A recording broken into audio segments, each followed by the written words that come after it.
யோசுவா 1:8 நாம் எடுப்போம். யோசுவா 1:8.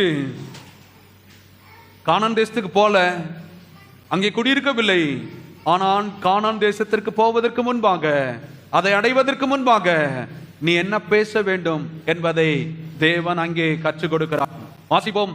யோசுவா 1:8.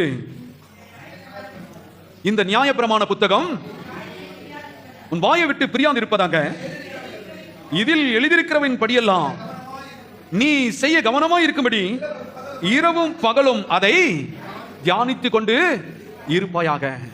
ரொம்ப ரொம்ப அவசியம். ஒன்றை நாம் தேவனிடத்தில் அடைய வேண்டும் என்று சொன்னால், தேவன் ஒரே ஒரு தகுதியை எதிர்பார்க்கிறார். உன் இருதயம், உன் வாய், உன் காது, உன் மனது.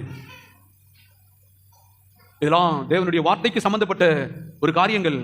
அதுதான் சொல்றாரு, கானான் தேசத்திற்குள்ள போவதற்கு முன்பாக உன் வாய் தேவனுடைய வார்த்தையின் கட்டுப்பாட்டுக்குள்ள வர வேண்டும்.